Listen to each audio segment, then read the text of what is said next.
back, there were over 100 scratches on him. That's from head to toe. God. So please tell me you did not. I know. I was going to say, was this enough? Did you say, Uncle? That's it. There is nothing more that we can learn or get from that house. That's what it's kicked in. There's something evil in that house, and yeah, it sounds no. So nobody is currently living there now. You said, correct? No, nobody's been living there since about 2005, I want to say. Do you know if anybody had any experiences that moved into the house after you did? There was a lot of claims, or I shouldn't say a lot. There was one family that had like 6 children and several animals. The little kids said that they, got scratched, but they had puppies. Puppies are notable to be, always jumping and not in control of their claws and stuff. There was a woman, in fact, it was something that was aired on, I think it was Travel Channel's Most Haunted Town. And she was living at the house at the time, and they were supposed to, the group was supposed to be able to interview her and walk through the house and kind of get a feel for it and, kind of give viewers, a clue about this most haunted house here. And she actually would not let him in the front door. She barricaded or past that front room. She had rearranged the furniture so that the living room sofa was, across. You couldn't get past. She was later removed from the house or asked to leave from the house because the owner ended up finding pentagrams in the house. I later visited with one of her daughters that lived in the house while she lived there, and the daughter, even though the mom said there was no activity in the house ever, the daughter said many different things. Waking up, sleeping on the floor, waking up next to what looked like a corpse, like a teenager next to her. She said it was so startling, so upsetting, so gross, so realistic. They did have things move in the house. They did have noises in the house.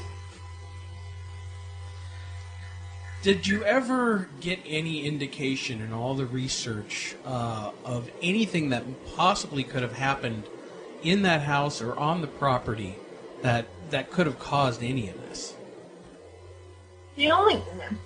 Nothing in like the news records or anything.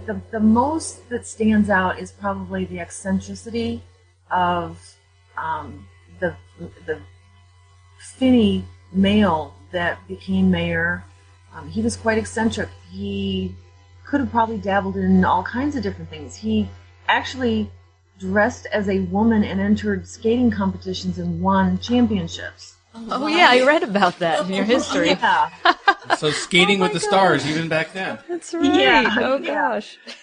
So it kind of makes you wonder what else might he have gone into that was against the norm. I mean, could he have gotten into voodoo or, Satanism? True. Satanic ritual. Or even the occult, which was there were different aspects of the occult that were very popular back during the spiritualism movement of the late 1800s.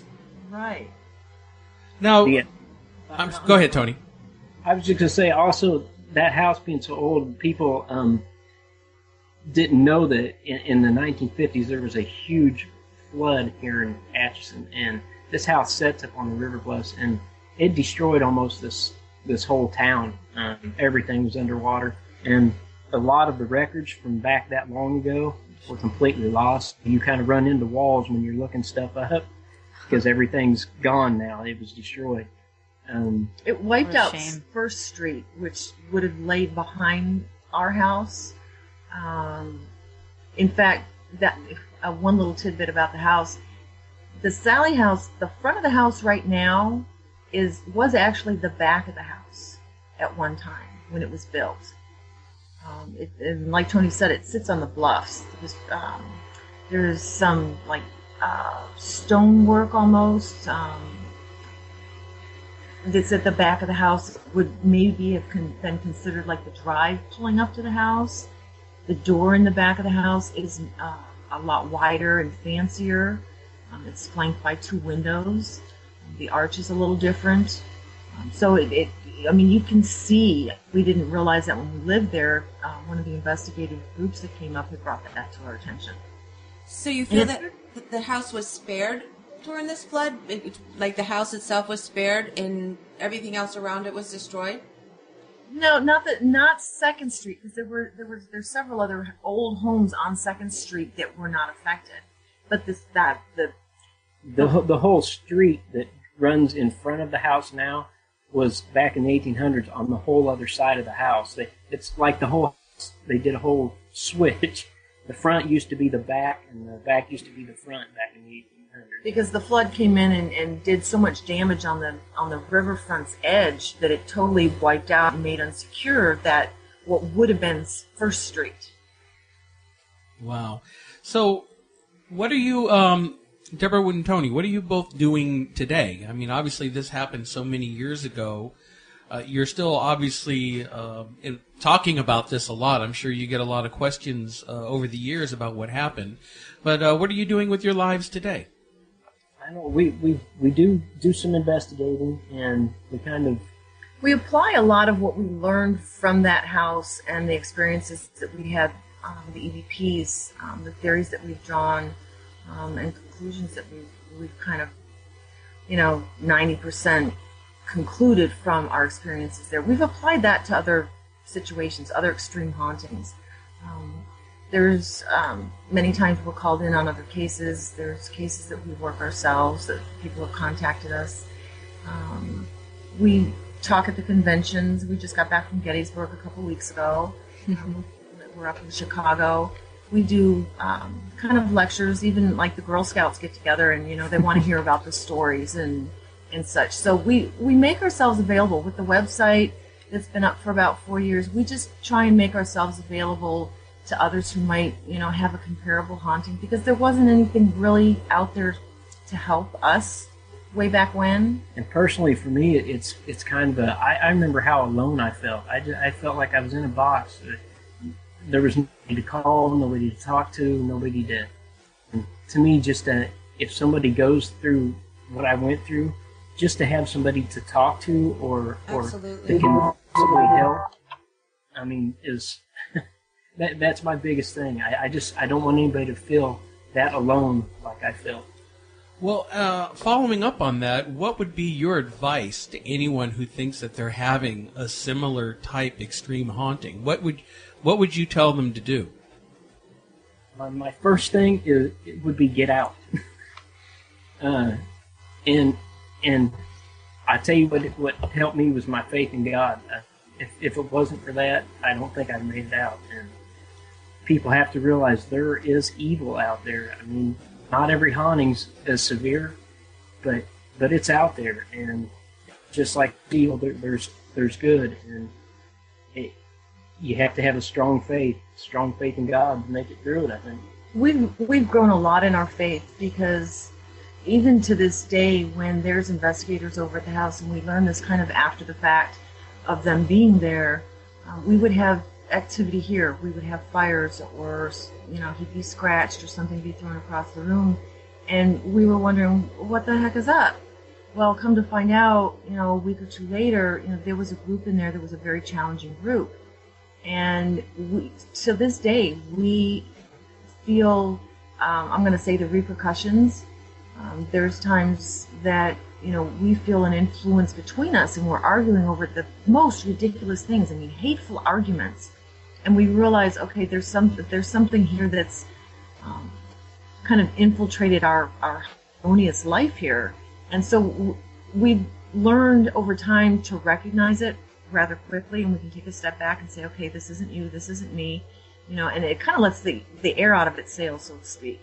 And with our faith in God and prayer, and it's the only thing that kind of keeps our sanity.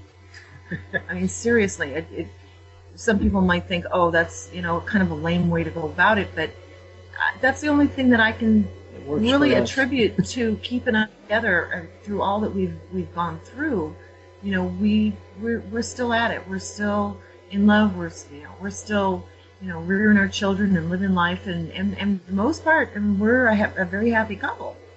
That's awesome to hear that. And to go through such a trial and such an extreme experience and still come out stronger for it. I mean, that just shows to your character. And thank you very much for sharing your story with us. I mean, we were just enthralled hearing about what your experience. Now, you do have a book out about the whole haunting called The Sallie House Haunting. And where can people find that? They can get that on Amazon.com or at the booksellers? Exactly. They can also go to our website, www.thesalliehouse.com. And Sallie is spelled Sallie.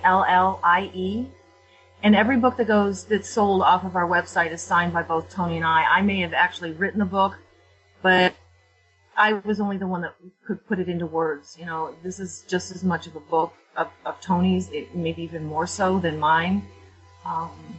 And it depicts in great detail the experiences of when we went to the house. I wanted the reader to be that fly on the wall that experienced everything. And I've gotten a lot of positive feedback. I've had people actually say that. So I hope it's going to be a good read for anybody else who might be interested in this case. Well, I'm in the middle of reading it myself. I actually downloaded it on my Kindle, and I love Kindles. That's the newest great device. And I'm enjoying it so far. I wanted to say that, it was a real pleasure meeting you at Phenomenology in that you are very approachable. So if anyone actually wants to meet them or talk to you guys, where are you going to be next? We don't have any big plans right now. We did just book a book signing down at the Chamber of Commerce in Atchison here. We're looking at something maybe towards the latter part of the year in LA, not cemented yet. But we do have an update box on our homepage. So if people want to, know where we're going to be or what we're going to be doing or what's going on, they can go to our homepage and read, exactly what's happening. And we really try to answer everybody. That's great. Whoops. Well, that's great. Well, Debra and Tony, I really want to thank you very much for being on the program. It's been an extreme pleasure talking to you. We'll definitely have to have you back again sometime in the future. And again, our guests tonight have been Debra and Tony Pickman. They've authored the book, The Sallie House Haunting. And again, it's been great talking to you tonight. We want to thank you, too, for giving us the time and the opportunity to speak to your listeners and take the time, to hear what we have to say. So that's it for this edition of Unknown Origins Radio. Be sure to tune in every Sunday evening at 7 p.m. Eastern as we discuss all things paranormal here on the Decadence Radio Network, Radio with Attitude. And we sign off as usual by saying goodnight, John, wherever you are.